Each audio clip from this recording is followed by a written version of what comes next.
जय भीम नमो बुद्धाय. बघूया आजचं बातमीपत्रक. बौद्धगया येथे सुरू असलेल्या महाबोधी महाविहार मुक्ती आंदोलनाच्या समर्थनात आज अखिल भारतीय धम्मसेना इंदोरा बुद्ध विहाराच्या वतीने धरणे आंदोलन करण्यात आले. 1949चा बीटी ॲक्ट रद्द करून बौद्धगया महाबोधी महाविहार हे हिंदूंच्या ताब्यातून काढून बौद्धांना देण्यात यावे अशी मागणी आंदोलनादरम्यान करण्यात आली. दर्शकों, जय भीम नमो बुद्धा. आप लोग देख रहे हैं लॉर्ड बुद्धा टीवी चैनल और लॉर्ड बुद्धा टीवी चैनल के ये स्पेशल कवरेज है. मैं प्राध्यापक गजेंद्र गवई.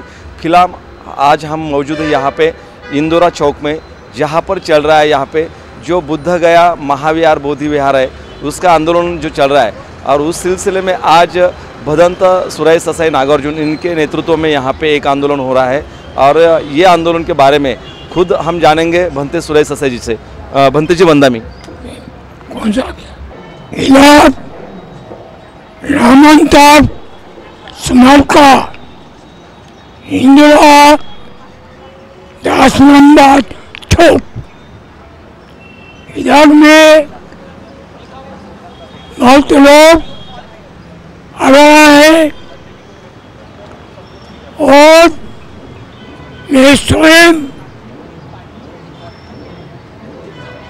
धम्मसेना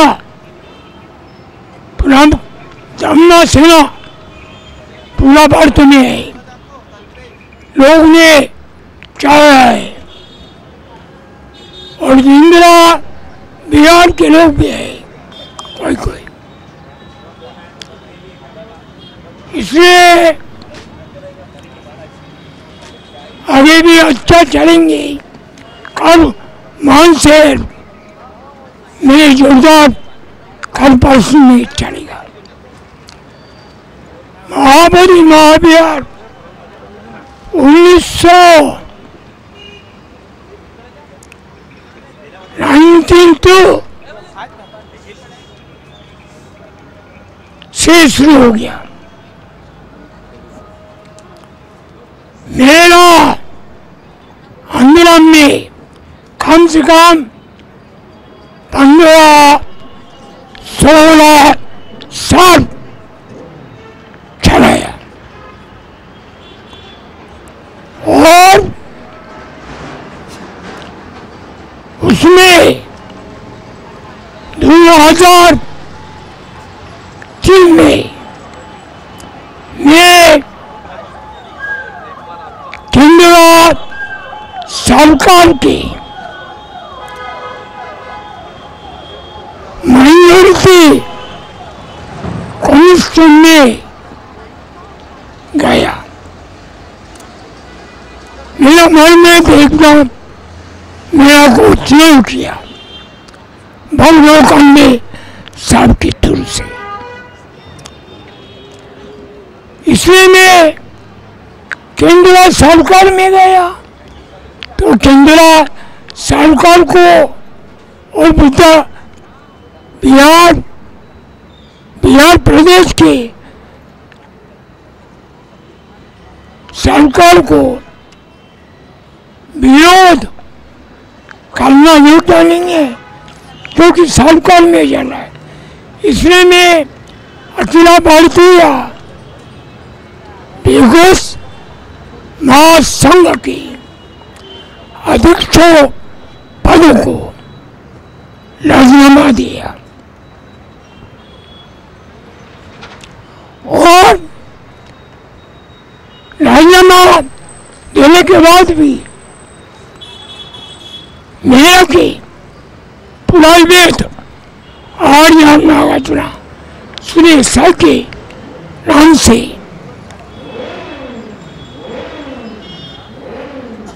आंदोलन करता रहा. दिल्ली में भी बुद्धगया में भी. इसलिए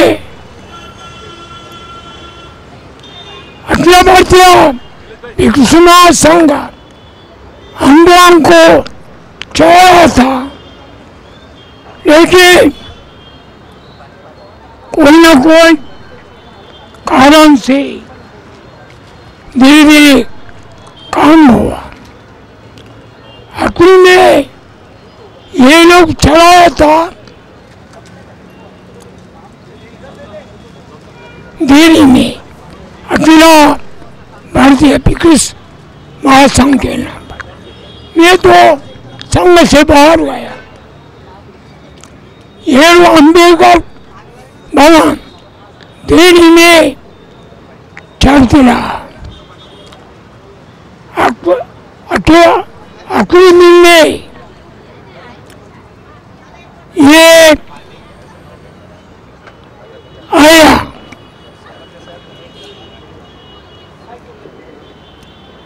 मैं तो अकेला आंदोलन चलते रहा दिल्ली के मैदान में। और मैंने उस समय बहुत की पंचापड़न था।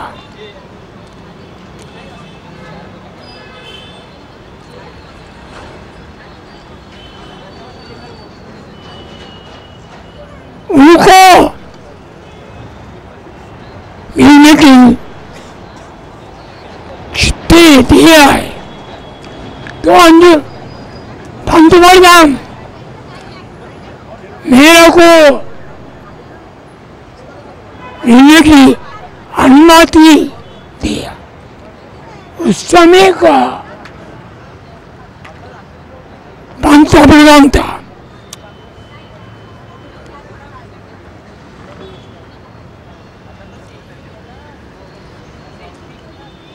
मुकेश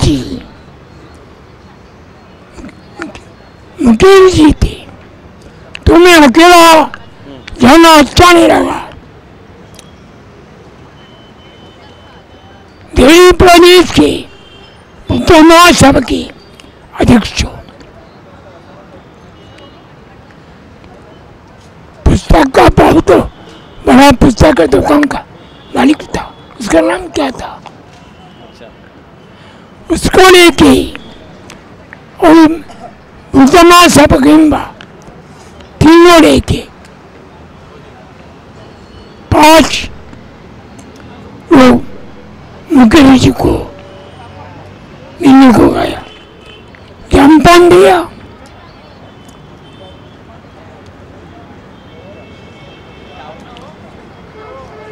अच्छा चर्चा हुआ। मैं अकेला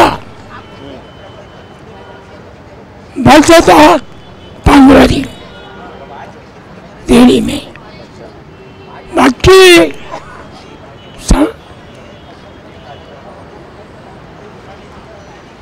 अखिल भारतीय पिक्स संघ उसमें कायल का भी था। कायल का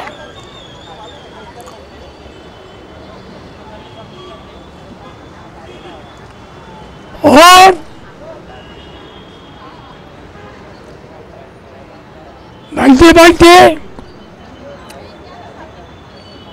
मैं गया। अकेले आया था आनंद के नेतृत्व में अखिल भारतीय पिक्स महासंघ बहुत लोग आया था। कायल का भी था और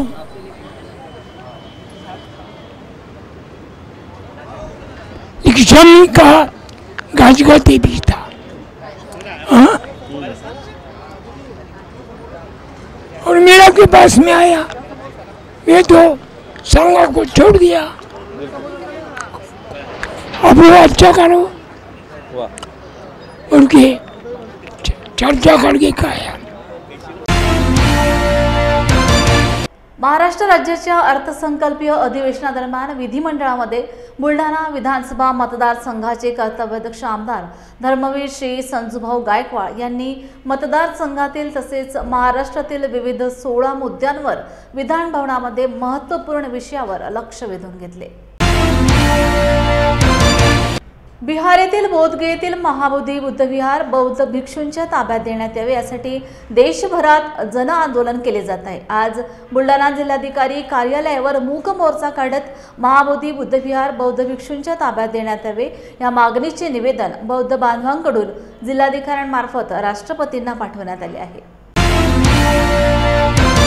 बौद्धगया येथील बिहार राज्यामध्ये महाबोधी विहार जे आहे ते ब्राह्मणाच्या ताब्यात असून ते बौद्ध भिक्षूच्या ताब्यात देण्याकरिता खामगाव येथून हा मूक मोर्चा जिल्हाधिकारी कार्यालय बुलढाणा येथे आलेला आहे। आणि या मूक मोर्चाद्वारे आम्ही राष्ट्रपतींना निवेदन करणार आहे की बौद्धगया येथील बौद्ध विहार हे भिक्षूंच्या ताब्यात देऊन त्याची मुक्तता करावी अशी आग्रही मागणी आमची राष्ट्रपतीकडे राहील।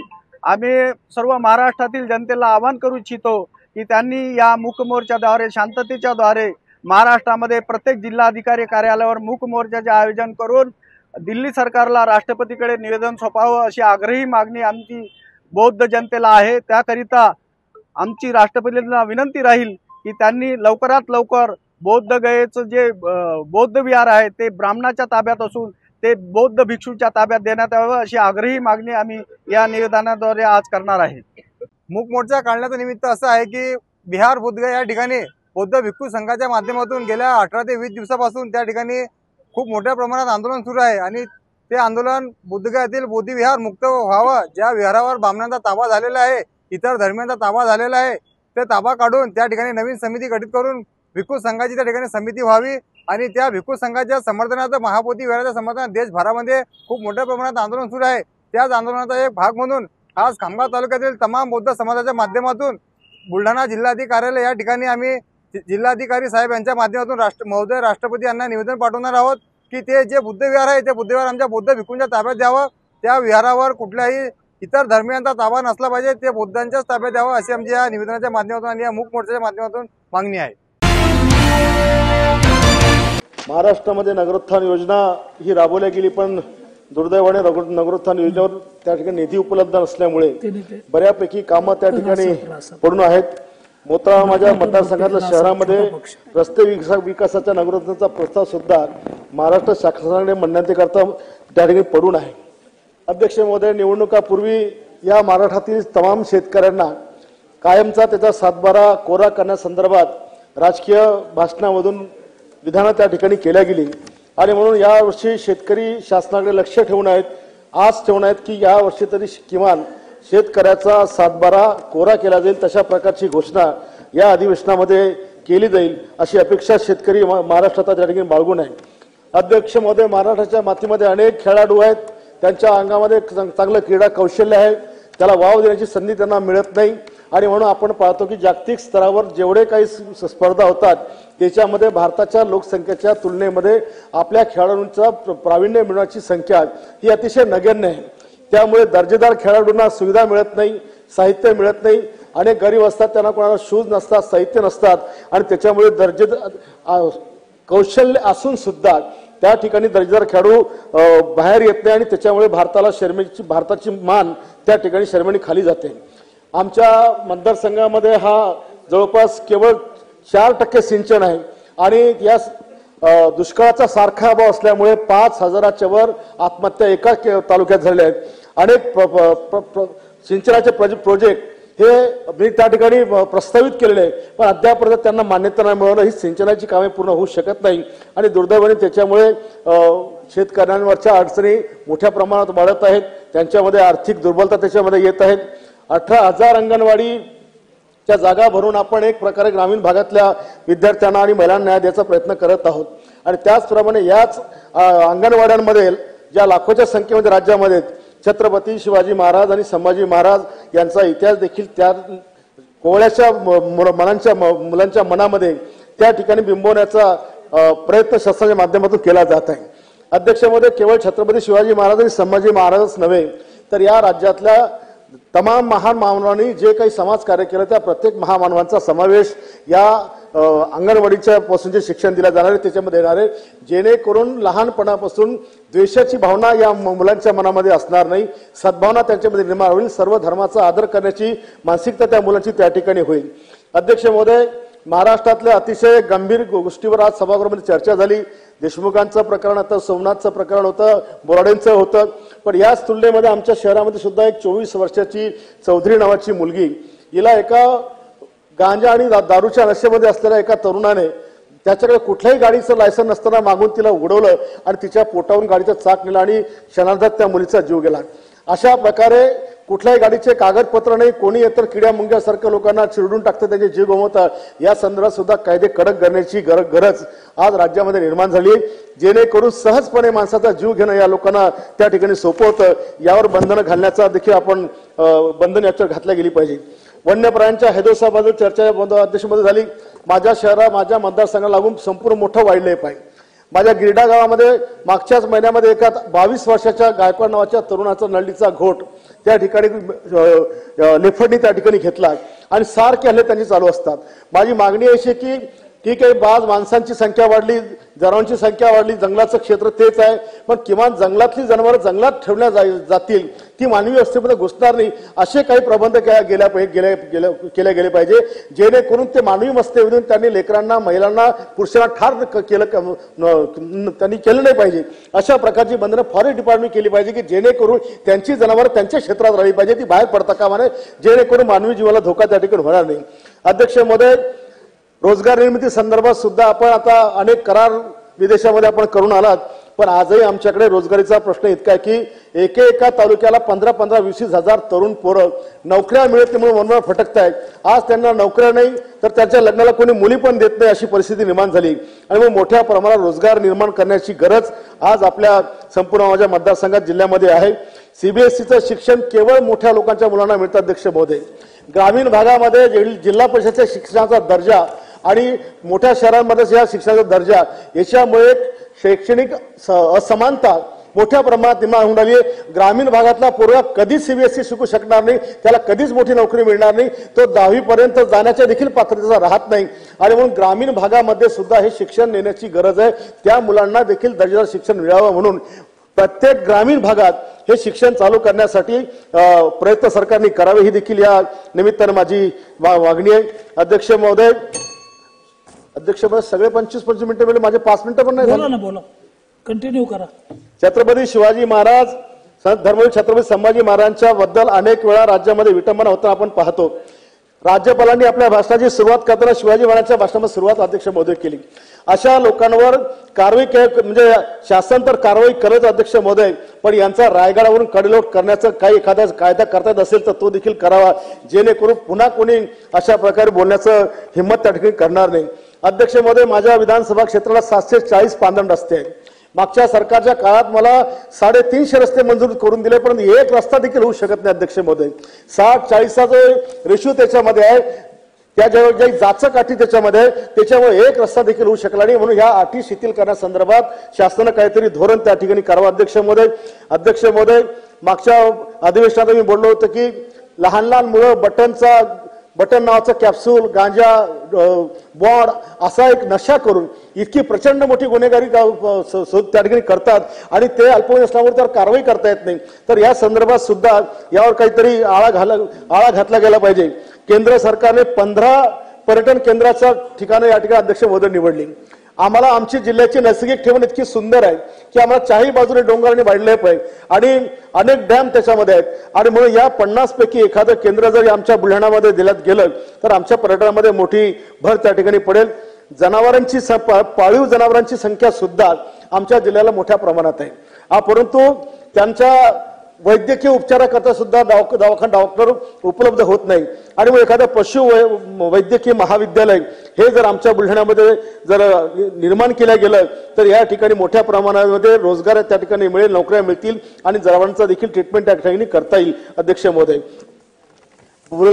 आमच्या बुलढाण्याच्या नागरिकांना जर मुंबईला यायचं असेल तर आम्हाला मरकापूर स्टेशनला जावं लागते, दिल्लीला जायचं असेल तर आम्हाला भुसावळला जावं लागते आणि इकडे आम्हाला दक्षिण भारतात जर जायचं असेल तर आम्हाला सुद्धा भुसावळला जावं लागते आणि म्हणून बऱ्हाणपूर, मलकापूर, चिखली हा 72 किलोमीटरचा रेल्वे मार्ग जर केला तर डायरेक्ट आम्ही बुलढाण्यावरनं दिल्ली, बुलढाण्यावरनं उत्तर भारत आणि बुलढाण्यावरनं मुंबई आम्ही येऊ शकतो, जेणेकरून 2 तास बसून 2 तासाचा प्रवास त्या ठिकाणी वाचेल. अध्यक्ष महोदय, आणि म्हणून या सगळ्या गोष्टी करताना शेतीमालावर प्रक्रिया करणारे उद्योग आपण जर उभारले अध्यक्ष महोदय, जसं टेक्सटाईल पार्क आहे, फूड पार्क आहे, याची निर्मिती केली तर शेतकऱ्यांच्या मालाला 100% त्या ठिकाणी विकण्याकरता वाव मिळतो आणि त्याचं दारिद्र्य त्या ठिकाणी दूर होऊ शकतं. अध्यक्ष महोदय, आणि तशा प्रकारची कारवाई शासनाने या ठिकाणी करावी. मला असं वाटतं की राज्यपाल महोदयांनी एवढ्या मोठ्या महाराष्ट्राचे हे सगळे विषय केवळ 61 मुद्द्यामध्ये घेतले, लाखो प्रश्न महाराष्ट्राचे आहेत आणि म्हणून पुढच्या काळामध्ये सगळ्याच प्रश्नांचा समावेश त्यांच्या अभिभाषणामध्ये असावा अशा प्रकारची मी मागणी करतो आणि त्यांच्या भाषणाचं समर्थन करतो। लाडकी बहीण योजनेच्या पात्र महिलांना अपात्र करून त्यांची फसवणूक केली जात आहे। निवडणुकांआधीच्या लाडक्या बहिणी आता सावत्र का झाल्या असा सवाल काँग्रेसचे विधान परिषदेतील गटनेते आमदार सतेज पाटील यांनी विधिमंडळाच्या अर्थसंकल्पीय अधिवेशनात केलाय। आमदार पाटील म्हणाले, महाराष्ट्रात अशी कोणतीही योजना नाही की पुढच्या महिन्याचे अनुदान बहिणींच्या खात्यावर सरकार जमा करते। महायुतीच्या जाहीरनाम्याप्रमाणे 2100 रुपये देण्याची तारीख अजूनही सरकारकडून जाहीर केली जात नसल्यामुळे आमदार पाटील यांनी लक्ष वेधले की ज्यावेळी ही योजना चालू केली त्यावेळी सभापतीमध्ये 10 GR काढलेत, राज्य शासनाने 10 GR काढले। म्हणजे योजना चालू करताना राजकीय हेतू ठेवून चालू केले हे आता सर्वश्रुत सत्य आहे, ते सगळ्यांना माहित आहे। कारण की जर एखादी गोष्ट ज्यावेळी शासनातून होते ते तुमच्याकडे देतो गिरीशजी, नाही म्हणजे विचारपूर्वक योजना करताना विचारपूर्वक कुठला या ठिकाणी निर्णय झाला नाही, फक्त राजकीय हेतू ठेवून या ठिकाणी निर्णय घेण्यात आला। लोकसभेत जो फटका बसला, आशिषजी, लोकसभेत जो फटका बसला त्याचा उतारा म्हणून योजना काढली, बहिणींच्यावर प्रेम म्हणून योजना काढली नव्हती, हे सिद्ध झालेलं आहे। हे जे निकष जे काय आज मंत्री महोदय सांगतात ते निकष पहिल्यापासून होते, त्या निकषाची जबाबदारी जिल्हाधिकाऱ्यांच्यावर होती। मग ज्यांना अपात्र आज करताय त्यांची फसवणूक का करताय? ज्यांना तुम्ही आज अपात्र करताय त्यांची फसवणूक का करताय? जिल्हाधिकाऱ्यांच्या अध्यक्षखाली कमिटी होती, तुम्ही GR काढला, एक अशासकीय सदस्याचा अध्यक्ष तुम्ही केला, कायद्याने त्याला अधिकार दिले हे मान्यता देण्यासाठी। खाली तुम्ही लिहिलं स्थानिक ग्रामसेवक स्थानिक अधिकाऱ्यांचा सर्ट घ्या। मग याची पडताळणी झाली होती का नव्हती? झाली असेल तर मग आमचं म्हणणं आहे त्यांना अपात्र करू नका। त्यावेळी तुम्ही पात्र केलं सा, त्यावेळी तुम्हाला लाडकी बहीण वाटली, आता सावत्र झाली का निकाल लागल्यावर? आता सावत्र झाली का तुम्हाला निकाल लागल्यावर? त्यावेळी तुम्हाला लाडकी बहीण लागली, लाडकी बहीण दिसली, तुम्ही पुढच्या 2 महिन्याचं अनुदान या ठिकाणी दिलं। या राज्यामध्ये मतासाठी या राज्यामध्ये अशी एकही योजना नाही गिरीश महाजनजी की पुढच्या महिन्याचे पैसे आम्ही आधी देतोय, अशी या राज्यात कुठली योजना नाही आहे। तुम्ही एक योजना सांगा, तुम्ही एक गतिमान असू दे, पुढच्या 6 महिन्याचे द्या, तुमच्या ताकद आहे ना। आमचं जाहीर आव्हान आहे, एवढी बहीण लाडकी वाटत असेल तर 2025चं वर्षाचं अनुदान तुम्ही त्यांना द्या, या 1 वर्षाचं अनुदान या ठिकाणी द्या। भाऊबीजेला तुम्हाला लाडकी बहीण या ठिकाणी आठवली, 2 महिन्याचं अनुदान तुम्ही दिलं, ताबडतोब निकाल लागल्यावर हे अनुदान थांबवायचं काम या ठिकाणी केलं। 2100 रुपयाची तारीख या ठिकाणी सभापती महोदय सांगितली जात नाही। आमचा स्पेसिफिक मुद्दा आहे, ज्यांना तुम्ही अपात्र केलं जिल्हाधिकाऱ्यांच्या कमिटीनं हे पात्र केलेले हे सगळे आहेत, त्यांना परत पात्र या ठिकाणी करणार आहात का? निकषात बदल करून या ठिकाणी तुम्ही भूमिका घेणार आहात का? डाटा तुमच्याकडे उपलब्ध होता, KYC झालेला डाटा तुमच्याकडे वेगवेगळ्या डिपार्टमेंट्स आहे, त्याचा उपयोग तुम्ही त्या ठिकाणी का केला नाहीत? आणि त्यावेळी लाडकी असणारी बहीण आता का सावत्र वाटायला लागल्या असा प्रश्न। आणि पुढच्या वर्षभराचे गिरीश महाजनजी म्हणले तसं वर्षभराचे 1500 किंवा 2100 रुपये ऍडव्हान्स दिले तर तुमचा जाहीर कोल्हापूरमध्ये मी सत्कार करतो। भद्रावती तालुक्यातील ग्रामपंचायत पवनार येथे महादेव ठावरी यांचे घर क्रमांक 349 व खाली जागा असून 2 वर्षांपूर्वी महादेव यांचा मृत्यू झाला। मृत्यूनंतर त्यांच्या या वारसदारांनी ग्रामपंचायत पवनार येथे वारसा नोंद करण्यात यावी म्हणून रीतसर अर्ज करून मागणी केली असता मागील 2 वर्षांपासून नोंद घेण्यास ग्रामपंचायतचे सचिव टाळाटाळ करीत असल्याने पीडित कुटुंबियांनी पंचायत समिती भद्रावतीचे गट विकास अधिकारी आशुतोष सपकाळ यांनी प्रत्यक्ष भेट घेऊन समजावून सांगितले असता त्यांची तात्काळ दखल घेत मी स्वतः ग्रामपंचायत पवनार येथे येऊन या संदर्भात मार्ग काढणार असे आश्वासन दिल्याने ठावरी कुटुंबियांनी समाधान व्यक्त केले। माझे वडील महादेव शिवराम ठावरी हे 2 वर्षापूर्वी मरण पावले आणि त्यांची मालमत्ता क्रमांक 349 याच्यावर वारसा दर्ज करत ग्रामपंचायत पवनार येथवारी हे नाव दर्ज करत नव्हते। त्यासाठी आम्ही BDO साहेबाकडे जाऊन त्यांची तक्रार केली, तेव्हा BDO साहेबांनी आम्हाला आश्वासन दिले की दिनांक 6/3/2000 25 रोजी येऊन मी तुमची समस्या पूर्ण कर. आमचे वडील महादेव शिवराम ठावरी हे 1.5-2 वर्षापूर्वी मरण पावले.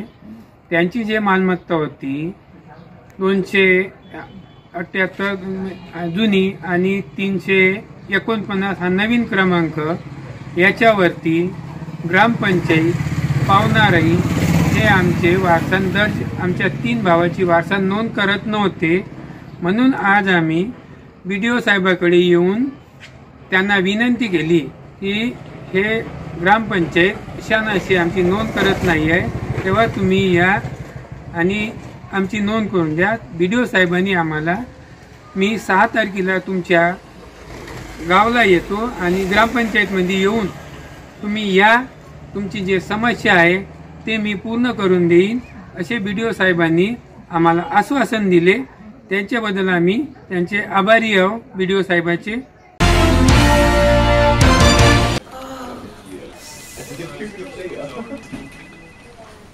बॉस ने मीटिंग बुलाई.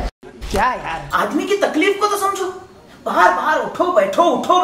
जनाब, तकलीफ उठने बैठने की नहीं, तकलीफ बवासीर की है. बवासीर, फिशर, भगंदर, पाइलोनियल साइंस का आयुर्वेद तथा आधुनिक लेजर से उपचार. अभ्युदय पाइल्स लेजर हॉस्पिटल, लोहार समाज भवन के पीछे, महापुष्प सोसाइटी, शताब्दी नगर चौक से मनीष नगर रोड, नागपुर. कॉल और विजिट करें www.pilesfistulacure.com.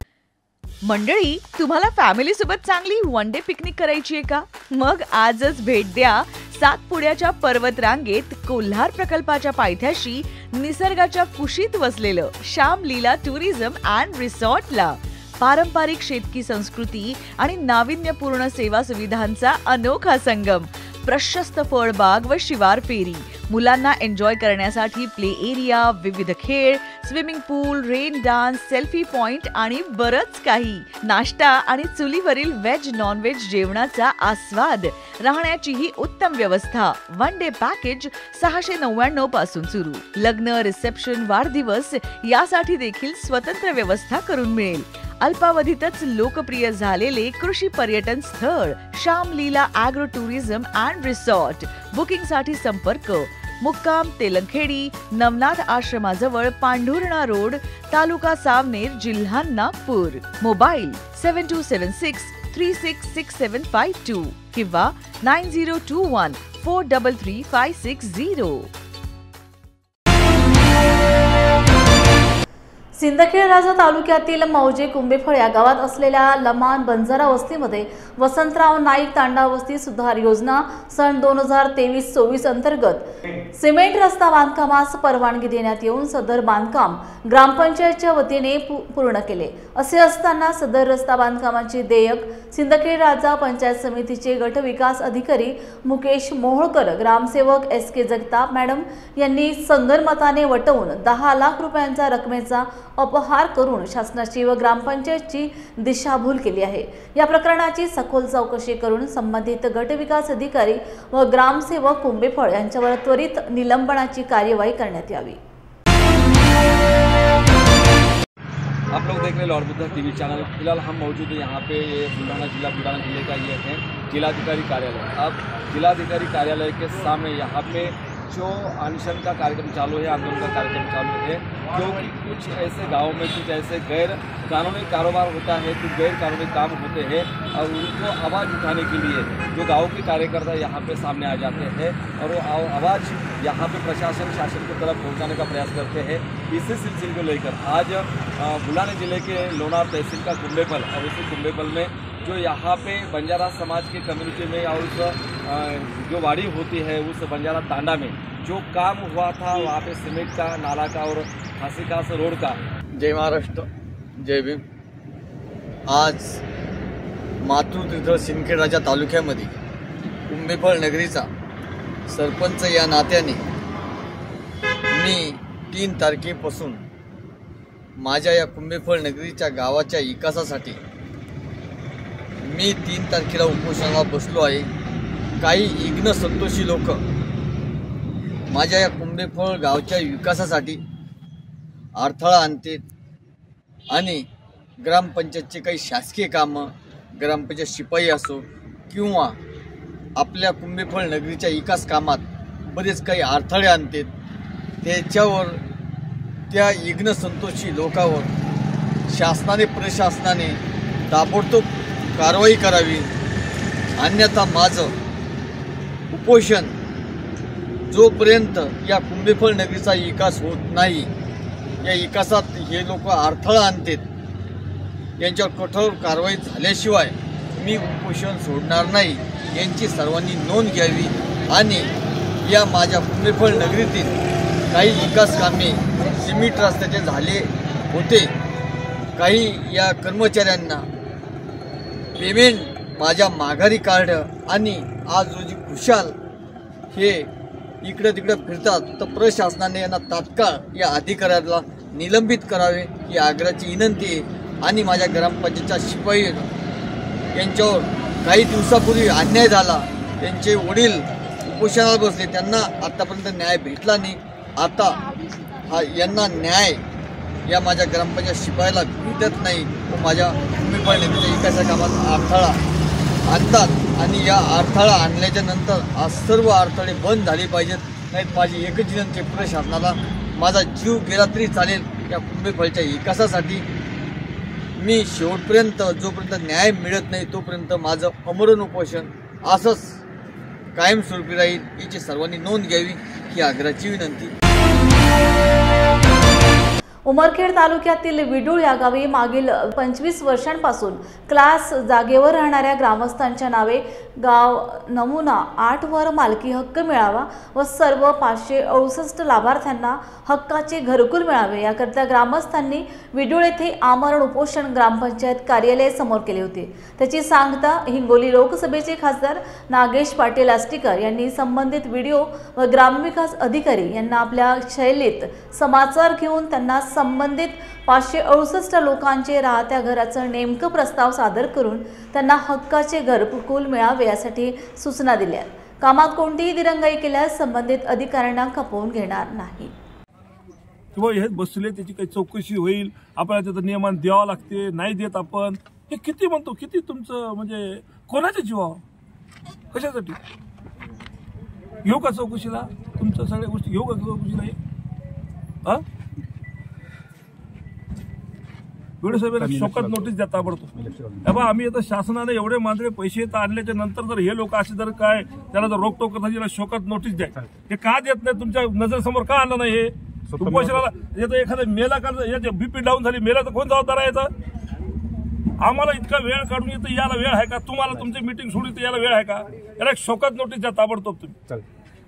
आणि याच्या सगळ्याचे नियमा करून याची ताबडतोब इथून बदली हलवाय तुम्ही, दुसरं द्या कोणतरी, सगळे लोक बरोबर करून द्या मला, काहीच अडचण नाही। हे काय म्हणजे एकदम सीधा काचासारखं स्वच्छ आहे, बाकी सगळे जे नियमाकुलमध्ये असतात ते सगळं उठून द्यावं लागेल। आणि हे बघा, हे म्हणजे विषय असा आहे की याला माहिती आहे हे लोक उपोषणाला बसलेत, आज उद्या कोणा कोणतरी येईल, तरी पण त्याची हिंमत बघा, तो तुमच्या समोरही सांगतोय की काय बघा ते काय म्हणतो, ते आहे का त्याचे काय बोलले तथ्य आहे का तुमच्या मनानं?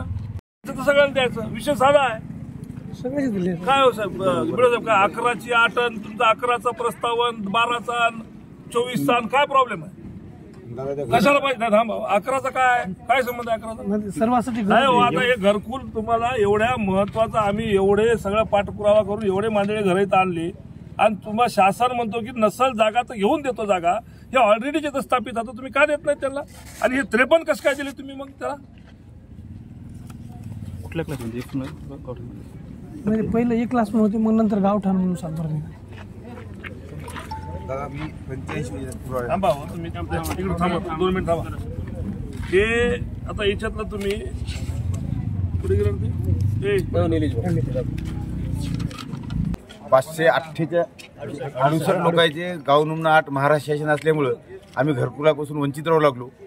परंतु आज नागेश पाटील दादा आष्टीकर यांच्या म्हणण्याहून 4था दिवस होता आमचा उपोषण, आम्ही सोडलं। बीडीओ साहेबांना आम्हाला आश्वासन दिलं की 2022 पर्यंत कोणी जरी महाराष्ट्र शासनमध्ये असतील तरी त्याला गाव नमुना 8 मालकीचा म्हणून भेटून जाईल। त्यामुळे आज रोजी आम्ही उपोषण सोडून द्यावं। क्या हुआ बहू? माँ, पाइल्स की बहुत तकलीफ हो रही है। तो तुम गुदरोग सर्जन के पास क्यों नहीं गई?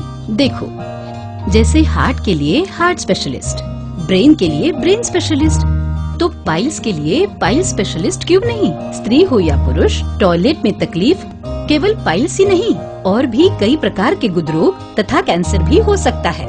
इसीलिए इसकी प्रत्यक्ष जांच जरूरी है। ठीक है माँ, पर जांच के लिए हम जाएंगे कहाँ? वही काले आयुर्वेदिक पाइल्स हॉस्पिटल में। लेकिन माँ, प्रेगनेंसी में पाइल्स की दवाइयाँ? प्रेगनेंसी में आयुर्वेदिक दवाइयाँ सुरक्षित होती है।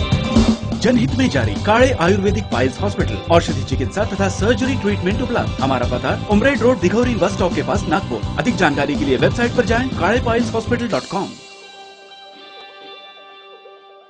बीड जिल्ह्यातील मस्साजोगचे सरपंच संतोष देशमुखच्या हत्याकांडातील सर्वच आरोपींना कठोरात कठोर शिक्षा करून खंडणी बहादर वाल्मिक कराडला सह आरोपी करून मस्साजोग गावच्या भर चौकात फाशीची शिक्षा द्यावी अशी मागणी करत शिवसेना शिंदे गटाच्या वतीने माजी आमदार डॉक्टर सुजित मिंचेकर यांच्या नेतृत्वाखाली हातकणंगले तहसील कार्यालय समोर निदर्शने करण्यात आली। संतोष देशमुख यांची निर्दयीपणे छळ करत केलेली हत्या आणि मारहाणीचे फोटो सोशल मीडियावर व्हायरल झाल्यानंतर संतापाची लाट संपूर्ण राज्यभर पसरली। या पार्श्वभूमीवर वाल्मिक कराडच्या फोटोस जोडे मारो आंदोलन करण्यात आले।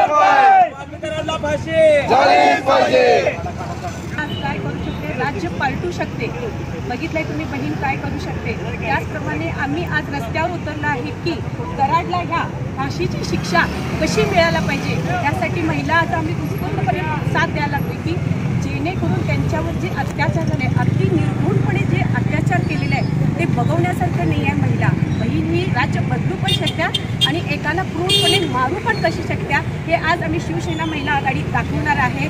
आणि याला वाल्मिकी कराडला फाशी, वाल्मिकी कराडला फाशी। एकच चर्चा चालू आहे की बीड जिल्ह्यामध्ये मस्सेजोग गावचे सरपंच कैलासवासी संतोष देशमुख यांची क्रूरपणे हत्या करण्यात आली आणि या हत्या करण्याला जवळजवळ 90 दिवस उलटून गेलेले आहेत आणि या 90 दिवसामध्ये अजूनही एक आरोपी पोलीस यंत्रणेला मिळून येत नाही, ही खरं तर निंदनीय गोष्ट आहे। अशा या क्रूर हत्याकांडाच्या मागे तिथला तथाकथित डॉन वाल्मिक कराड यांच्या माध्यमातूनच ही हत्या झालेली आहे हे सिद्ध होत आहे। आमची या शासनाला मागणी आहे, आदरणीय एकनाथ शिंदे साहेबांच्या माध्यमातून शासनानं फास्ट ट्रॅकवर ही केस घेण्यासाठी कोर्टाला विनंती करावी आणि कोर्टाच्या माध्यमातून अशा नराधमांना चौकात आणून। जय भीम इंडियाच्या बातमीपत्रात वेळ झाली आहे इथेच थांबण्याची। पुन्हा भेटूया ताजा घडामोडी घेऊन। जय भीम। आप देख रहे हैं लॉर्ड बुद्धा टीवी।